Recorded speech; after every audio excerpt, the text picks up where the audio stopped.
So, but persevering. And I always tell my kids, don't let a speed bump become a hurdle.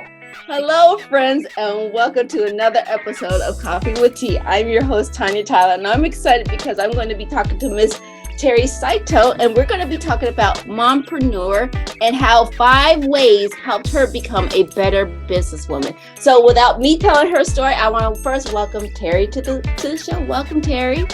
Thank you so much for having me. I'm really excited to be here today, Tanya.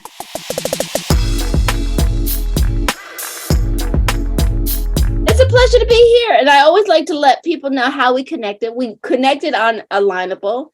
So check those networking sites out. We had a really great conversation. We found out we had so much more in common than we realized. And just a quick one-to-one conversation. So again, I loved your story. I was fascinated by how you pivoted by things that you learned through being a mom and how it has helped you be a better woman, a businesswoman. So please, before we dive into the conversation, can you tell a little bit about who you are and, what has resurfaced since the reopening of the pandemic in your world? What's going on with you, my friend?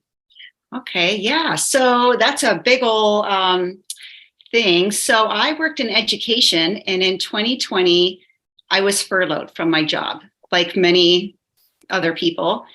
And I have 5 children, and I always wanted to kind of focus on that next step as they got older. I wanted to have something lined up. Of course, it was kind of a few years out. I hadn't really given a lot of thought to it. And when I was furloughed, I thought, okay, well, I need to get on this. This needs to happen. So I went back to school and I opened my own advertising agency. And I just took that time to invest in myself, which, was a blessing for me to get furloughed, I guess, if you will. It kind of propelled me into doing something before I was ready, right? I think a lot of times we kind of want everything to line up perfectly. We have this plan of how it goes. And then I want to know, probably nobody has that happen, right? It's kind of the funny thing looking back is, well, nice plan you have here. I'm just going to throw you over here and see what happens. So that was kind of my happy accident. And so I've been doing that ever since and loving it. And so, yeah, I took that time to segue and go into my act 2. I like there's a lot of things that are coming up, and I wrote down the word happy accident, and that's a lot of people don't think back on maybe their past experiences as something that could be something that's beneficial to them, but that's the way you're looking at it. Yeah. Correct? Yeah, my dad calls me a happy ass, and I am. I kind of see the silver lining in things because I just don't want to add more struggle, right? Sometimes life is hard enough, and I just feel like a good mindset, if you can be flexible and kind of try and find the lesson, I think that's fundamentally my mindset. But I've also, through becoming an entrepreneur, have had to really put that to the test and really hone in on that because it's really been challenged. So I was grateful that I had that basis, but then I still had to put in that work. I still had to work on the mindset and those kind of things. Right. And you're right about the mindset. It's like, as being a mom, children never prepare you for, having children never prepare you really for life. Everything is like a trial and error. Is that how sort of you look at your business, like taking on that mindset of it's a trial and error? Yeah, and a growing thing. I can only control so much of it. And as I grow and as I surround myself with people that make me better, there's that quote of you are the product of the 5 people you surround yourself with. I guess I like the number 5 because I've got 5 kids, and today I'm talking about 5 tips. And then this quote with you're the product of the 5 people you surround yourself with. That really, stuck with me because in order to get better, you do need like your little mini village. And that's been so helpful. So, as we dive into the conversation and more about, what you've learned, transitioning from being a mom into an entrepreneur, what's the first thing you'd like to leave us with? What's the first lesson that you'd like to leave us with? Okay. Well, I'm going to save the best for the last. So I want to tell everybody to stay tuned because I'm kind of leaving a teaser there. I have just this one tip that will just really help people with mindset and really inspire. So my points today, I really want to inspire, give value to people, whether they're already an entrepreneur or if they're a mom and they're looking for maybe a little more freedom in their schedule, whatever that is. I just hope that the audience takes just one little thing, like maybe plant a little seed that they think, oh, maybe this is for me, because I certainly never thought that I was going to be an entrepreneur. And I had somebody plant the seed in me, and they recommended that I read the book Think and Grow Rich by Napoleon Hill. And it just put a seed in, and it made something seem possible, and something about it really appealed to me. And I just kind of followed that. I didn't really have a plan. Certainly didn't think I was going to open my business, but I just like, oh, this is interesting. I'm just going to follow this over here and see where this leads. So let's see, number one. So one of my tips on how, being a mom has made me a better entrepreneur is persevere. I often tell my kids, through any adversity, like you said, children are all different. You have the first one, and then the second one comes along, and you think you have it figured out, but no, they have a completely opposite personality and a whole nother set of things. So as soon as you feel like an expert, you kind of, you get humbled there. So, but persevering, and I always tell my kids, don't let a speed bump become a hurdle, because everybody, when you're starting something new, whether it's starting a business or just anything in life, picking up a new hobby, there's always that point that you get to where it's your first real test. And you can either sit there and think, okay, well, how am I going to get around this? Or who do I need to have help me get past this?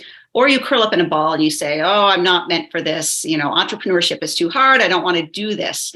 So that really, I think, by being toughened up by motherhood, it kind of gave me some grit, so that when I got to my first stumbling block, I was like, okay, well, I know where to go. I had already invested in myself for my education and had a mentor. So I relied on that. And I said, okay, I'm going to keep going, because there's always going to be some kind of speed bump, but I'm going to figure it out. I know where to go to get the right help.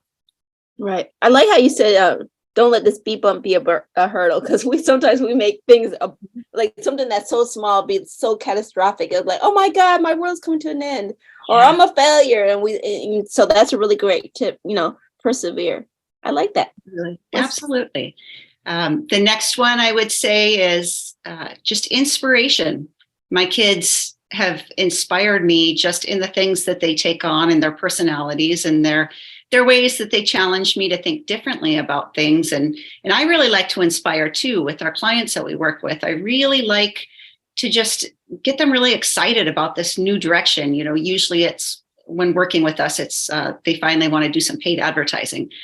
But that idea of it's never too late. I started my business at 40, which I was happy to find out when I did a search one day that I think like the average age of starting a business for a woman is, upper 40s, early 50s. So I was like, sweet, I'm technically ahead of the curve. But it's never too late if you have something, whatever that is, whether it's starting a business, whether it's, starting a new sport, or picking a sport up from maybe high school that you've kind of let go by the wayside because you've been a mother and you've been tending to your children. You can go back and you can start those things. You're never too old. And you always have that opportunity, of course, until you die. I mean, that's right. But you can always, I'm constantly just inspired by things that I see of people just going for it, just getting so tired of not pursuing that dream, and having it nag at them, that feeling of like they know they're meant for something more, but they're just so scared to get started. So I love that about my kids. They just inspire me, and they say things like, well, go for it, Mom. Why aren't you doing that? And so I really carried that into my business of, kind of having them in my head, cheering me on, just like I do for them, naturally as a mom. Right. I like that. Like you said, it's like, as long as you can, you wake up breathing, there's always an opportunity, right? Yeah. Yeah. You see those like 90-year-old women that are doing gymnastics or like skydiving. And I'm like, well, heck, if they're giving it a go. And I think that's probably what helps keep them younger too, right? If they have those things and they have that mindset of, I'm always going to learn something, or I can always start something. I think that gives a real zest to life, of just knowing that, hey, I can do this. I mean, why not? Why not? I love it. I like it. So, number 2, inspiration. I love it. I'm looking forward to number 3. What's number 3? So Number 3 is plan. So, of course, as a mother, I've always got a plan. It doesn't always go perfectly, but us moms, we kind of know, if you're going on an outing, you're packing things. And it's the same with business. Like, you need to have a plan. You need to have a direction of where you're going. You need to schedule your business, especially for me with my family. They know that certain hours are for my business. I've set aside those boundaries and I have that plan. But even just goal setting, now that it's the new year, I don't do resolutions, but I do kind of look at, what are my plans for the year? What would I like to accomplish? Those kind of things. And I think that's really come from motherhood. I'm not a natural planner at all. I'm kind of a let's wing it and see what happens. But I found that with my business, it's like, okay, well, I need to have a little more structure. I need to have a little bit more, know what I'm doing, a daily schedule and those kind of things. And I think it came from motherhood. We this year I started making dinner at 2:30 when my kids come home, because I finally, after all these years of them coming home and being ravenous, it's like they've never eaten before in their lives. And they're snacking while I'm making dinner. And it made me so angry because then nobody wanted to eat dinner. So I finally feel like I've outsmarted them, and I just have dinner ready. They come in the door and it's ready. And then they're snacking more on the nighttime. So I just think I'm a genius, a total genius for doing this. Like, I feel like I've won the lottery and I've outsmarted all the kids. And I just, every time they come in and they grab dinner or whatever, I'm just smiling because I just think it's so brilliant. But again, it's planning, knowing that if something's not working, you kind of have to find a plan to change it and make it work for you. And that looks different for everybody. But if you kind of know with your family or with your business, kind of what your challenges are, then you can plan to make it successful and find ways around that. Right. I like it. Like I said, it's you're figuring out what works, what's working, what's not working, and then figuring out how maybe to fix that challenging, niche or whatever that you're coming across. So I like it. And I want to remind everybody that Miss Terri has been dropping nuggets. So if you've been picking them up so far, please give us a like, maybe follow down with a comment below, because we're going to get into number 4 here in a minute. But I want to recap for those who are just turning in. Remember, number 1, she said, it's persevere. Number 2 is inspiration. Number 3 is plan. And Miss Terri, what's number 4? Number 4 is success. So being a mom has reframed my idea of success. There's that old saying of, you can't have it all. Well, I disagree. You can have it all. You just maybe can't have it all at the same time. Right. And really, that's, to me personally, I feel like that's more what life is about is, okay, now is a time for my children, or, I'm kind of in the throes of that with motherhood. Okay, now is more of a business time where I can focus inward on myself and come up with things that really fill me up as they are getting older. So I just feel like, and I've come to this just recently, this revelation of, I really can have it all. It just might not look the way I thought, and it might not be all at once. And that's okay, because it's a journey. It's not, and how boring would it be, right? If we open our business, we've got immediate success, like our family is thriving, and, you have no challenges. That's really not, I don't know anybody who's had that happen.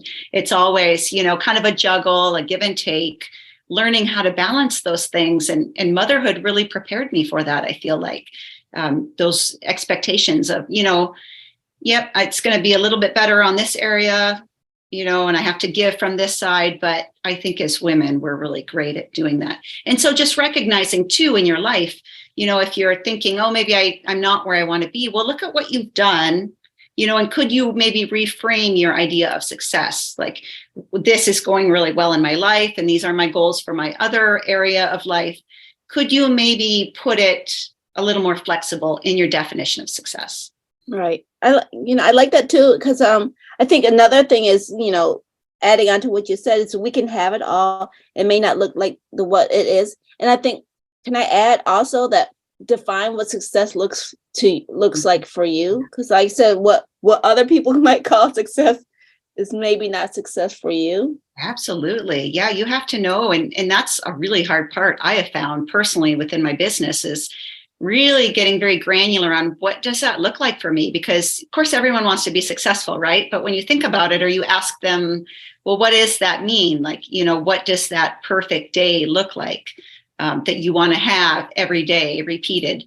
And that's going to be, wildly different from one person to the next. I like that. I like to add that on. I like that too. And also how you mentioned celebrate the wins. Yeah. Let's look back and reflect. Yeah. I don't think we do that enough. I mean, I know I'm guilty of that too. And a lot of the ladies that I work with, it's, we're so focused on getting to this certain spot. And I saw a quote the other day. It said, the top of one mountain is just the bottom of another. Like there's no place where you get and they like throw you a party and confetti comes down. It's like, you've made it. It's like, okay, well, here's the next goal. And you kind of have to keep going. And I've also realized like getting used to being uncomfortable.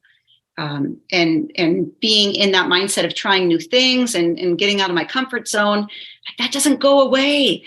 I was kind of disheartened when I figured that out. I'm like, well, wait, I'm doing things successfully. My business is thriving, but I still kind of have that feeling like, when does this go away? And my mentor was laughing. She's like, oh yeah, that doesn't go away. But nobody tells you that because it's discouraging when you're starting, right? But you just get used to dealing with that and you get more comfortable about sitting in that, like that uncertainty, like this is new and it's going to be a new thing and it's okay. It's okay to feel right.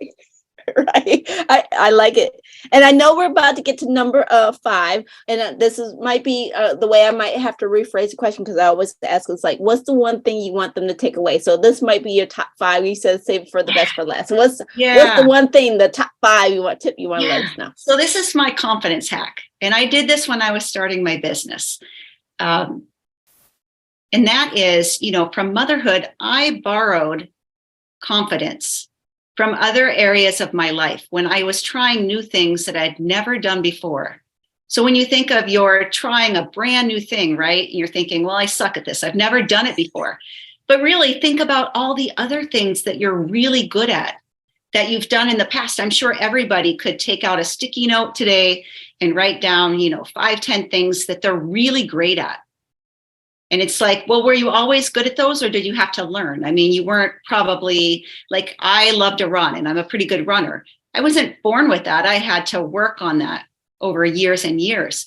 But I borrowed that confidence of, I'm a mom, I'm smart, I've got 5 kids, I can, I've kept them all alive. I can kind of juggle things now. And I just borrowed that when I went into something that was completely new to me. I didn't have a marketing background before I went back to school. It wasn't even anything that I ever thought about. And so, part of my brain was telling me like, what the heck? Like you don't even have any experience with this. Like who's going to hire you, But then I just started thinking and I started writing my list. I'm good at this. I'm good at this. This was something new that I started and I learned how to do it, and so I can do that again. I can repeat it in this instance.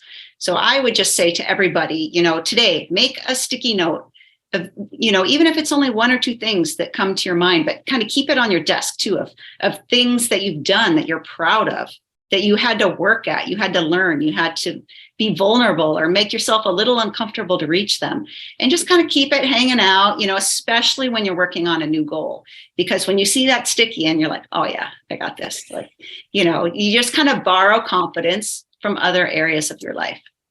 I love it. I love it. Thank you for those 5 tips. And again, if you missed it, she said, 1 is persevere. Number 2, make sure I'm corrected. Inspiration, find inspiration in your life. Plan. Number 4, success. And then borrow confidence from other areas of your life. Is that correct? Definitely. Yeah. So I feel like all those things I had in motherhood, and then I was able to translate them. And because when I started my business, and not knowing how to do anything, I thought, well, how has motherhood prepared me for this? How can I take these skills that I've already learned, and been successful as a parent? I mean, as a parent, you're successful. At least for me, it's very low because I have 4 teenage daughters and we have 1 son who's in the Coast Guard. So we got him done. But with 4 teenage daughters, I don't fool myself. It could all go south, but I'm confident that it'll be fine. It'll be fine. I'm sure they will. You know, like I said, it's amazing. Like you said, I never really thought about until you said start, looking at what success is for you, celebrate the wins, and then borrow the confidence from other areas and transfer them to your business. Those are really great tips that, I hope our listeners will pick up and maybe apply to where they are in their life. But I wanted also, before we wrap it up, Miss Terri, where can people find more information about you, your services, and what you do? Well, I kept it really simple. So my website is terrisaito.com. And I own an advertising agency, and we help coaches. We help them, grow their business. We help them get their time back. We do stellar done for you advertising. So we take that off their hands and bring clients to them. And so, at terrisaito.com. And, I have on there where you can book a chat if you're kind of wondering if you're ready for it, or if it makes sense for you for your profit margins and stuff. I'm happy to kind of talk with you and see if that'll work. And if it doesn't work for you right then, or you're not, ready to take that next step, I'll give you 1 or 2 tips to kind of point you in the next direction. Well, thank you, Ms. Terri. And here's my unofficial question. Would you be willing to maybe come back and we have a deeper conversation? Yeah, absolutely. I love it. And I just love how we found each other on Alignable. And the older I get, the more I kind of think like things aren't so happenstance, right? The right people come to you at the right time. And I've just been really delighted on that platform, but just delighted in meeting you and having conversations and the connection, because I feel like that's what it's all about, is the connection. And I mean, I never would have known of you otherwise. And so now I just feel like I have these really great people to inspire me and to go to for networking. And I love everything about it. And I just really appreciate that you invited me to be on your show, and we're going to keep in contact in the future. Absolutely. Absolutely. Yeah. Yes. And thank you again for sharing your wisdom and your 5 tips. I really like them. I took them down. So please make sure, if you haven't caught them, rewind, re-listen, go back and double check, because she also dropped some juicy gems for you to pick up. And also want to thank you for your insight. Thank you for your time, Ms. Terri. It's been a pleasure talking to you. You as well. And I want to remind everybody who tuned in that, yes, feedback is always welcome. Remember, the links that Terri mentioned will be posted down in the description box below. So please make sure you check out those juicy gems down there. And again, if you've enjoyed today's show, please hit that like button, maybe follow up with a comment down below. And again, if you've enjoyed all the insights that Ms. Terri has shared, and you want to continue getting more of the great insights that everyone is also sharing, please make sure you hit that subscribe button over there. And remember, take things in stride, go with the flow, and create your own path. And we will see you back here on another episode of Coffee with Tea. All right, bye-bye.